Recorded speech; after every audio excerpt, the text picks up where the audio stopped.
What an awe-inspiring campaign that was from the Indian women, from the champions that could have been to a true champion of Indian sport, male or female. It has been a difficult season for former world number one Sania Mirza. The Indian tennis icon has managed just one title this year and has had to change two steady partners. Wion sports editor Digvijay Singh Deo spoke to Mirza on her tough season and the Indian women's cricket team's march to the final of the ICC Women's World Cup 2017. Listen in. Joining me now is sporting icon, Khel Ratna awardee and Indian tennis legend Sania Mirza, who returned home after a grueling 3-month tour. Sania, since this is the first time we're having you here on Wion, perhaps apt to say welcome to Wion. Thank you. Always a pleasure, Sania, having you on the show. First question, as I said, it's been 3 months away from you, so was the biryani the first thing on the menu when you got home? Not the first, but it was one of the first for sure. I literally jumped into work. It was really long. I had gone away for a while, and it just so happened I hadn't planned to go away for that time, for that much time. But I'm happy to be back. I'm here for a short while. I'm leaving on Friday night again.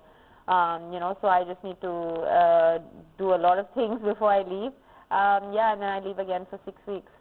Sania, the life of a tennis player seems very glamorous when we look at it from the outside, especially on TV. But it's pretty nerve-wracking at times, you know, traveling non-stop, living out of a suitcase, living in hotel rooms, jet lag, you name it.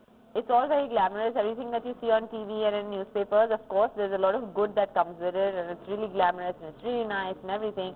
But there's a lot of hard work that goes behind it, before it, after it. You know, this is just the good part that everybody sees and thinks. So yes, we do have a very good life. I won't complain by the grace of God, but having said that, we have to work very hard for it. Sania, you've been one of the flag bearers of Indian female sports persons. You've inspired so many females to take up sport. How proud were you when the Indian women's cricket team reached the final of the ICC World Cup? I was very proud, but I was proud of them even before they reached the final of the World Cup team. I think that's the difference. You know, I just had a conversation earlier and I said the same thing, that I really do hope that they will not be forgotten, you know, like women's cricket has been for a long time. I hope that people will, this euphoria that's surrounding them hopefully carries on. I just don't understand why they need to play a final of a World Cup for everyone to realize that they are superstars and super athletes. I think what Mitali has done has been incredible, especially I know her personally as well, and she's from Hyderabad, so I feel more personally towards that. And I really do hope that you know, this continues, and everything that, because they deserve it. They deserve all the attention, they deserve all the accolades, and they deserve all the praise that they're getting. And hopefully this is a stepping stone, you know, for them for greater and bigger things to come for Indian women's cricket. Sania, like Indian tennis before you arrived, the Indian women's cricket team was largely playing second fiddle, if not ignored, to the men's cricket team. Now, all that changed in a sense when you arrived. Today you ask any kid out there to name an Indian tennis player and they will say Sania Mirza. So what would your advice be to the women's cricket team on how to seize this moment? I don't think it's about seizing opportunity. It's not the women's cricket team, or it's not the women athletes. It's not their job to seize an opportunity, so to say. They are trying to do their best. They are working hard as much as everybody else is. It doesn't matter what gender you're from. You know, as to be a professional athlete, you have to be really good and you have to be really hardworking, and you need to put the same kind of sacrifices. So I don't think they need to seize anything. That's why I'm trying to get this message across to the media and to the people. Like, don't forget them. Just because they made a final of a World Cup, everybody thought that it's really cool to talk about them, and everybody started talking about them. But remember that they are going to play many more tournaments to come, you know, like their male counterparts, and they'll keep playing. So that's all I'm saying.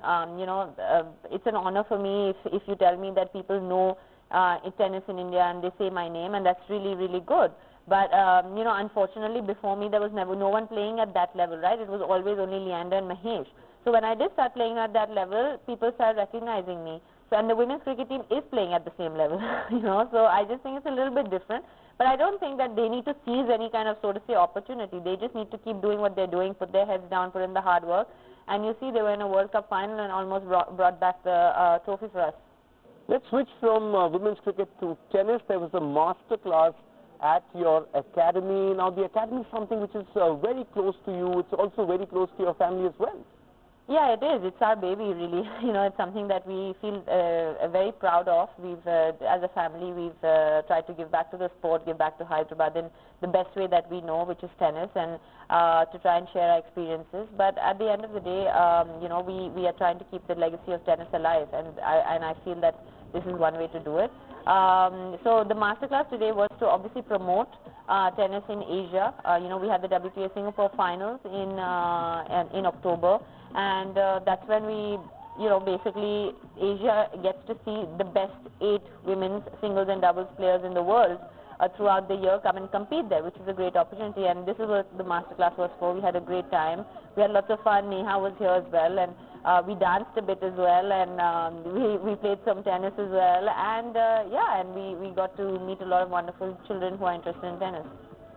Sania, at times do you feel distraught that you can't spend as much time as you possibly would in churning out the next generation of champions? That's because you're traveling so much.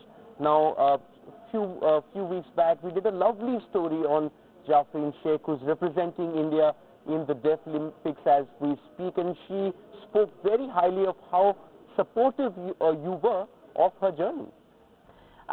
Yeah, yes and no, right? But at the end of the day, I mean, I'm not going to play tennis forever professionally, so I will have all the time in the world, hopefully after that, to spend. Right now it's tough for me when I'm playing professionally and traveling 30 weeks a year to spend that much time here. But having said that, I will, I will do whatever I can once I stop playing. But yeah, I wish I could spend more time, of course. Sania, just a few questions on the season. It's been a very difficult one for you, and especially because things have not been in your control. There has been a lot of chopping and changing of partners.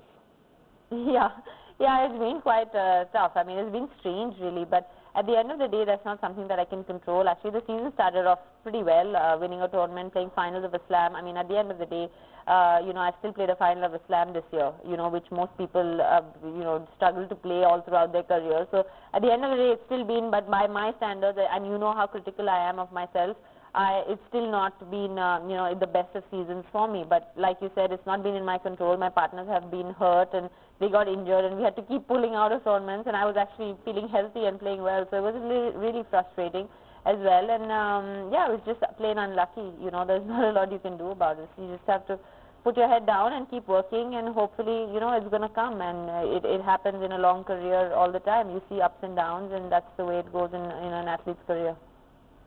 You are a battle-hardened veteran, Sania. Thanks for that. Thanks for that. Okay, let's look ahead. You're moving on to the hardcourt season now. That's always that part of the season when you've always done pretty well in the past as well. You also have a new partner. Yeah, I'm excited to play with them. I mean, we've obviously both of us have won slams with different partners. We've played some amazing matches against each other. We've known each other since we were 12, with the same age. And she plays the backhand court. So let's see how we'll do. I mean, on paper we make a good team, and we'll just have to wait and watch, won't we? Sania, a good run on the hardcourt season will set you up for that season finale, the one you are promoting right now in Hyderabad. It's not too far away, is it? And that's what all tennis players want to play. They want to play in that season finale. Yeah, most definitely, of course. I mean, Singapore Finals is one of the biggest tournaments of the year that we want to compete. I've been fortunate enough to go there last 3 years and obviously win 2 out of those 3 times. So I am looking forward to it, and hopefully we can make it there. That's it then, Sania. Wish you the best as always. Reminder, when you... Thank you. Parcel some biryani this way. I will. I'll bring it myself. Thank you. It's always a pleasure to have you, Sania, on the show. Thank you so much for joining us.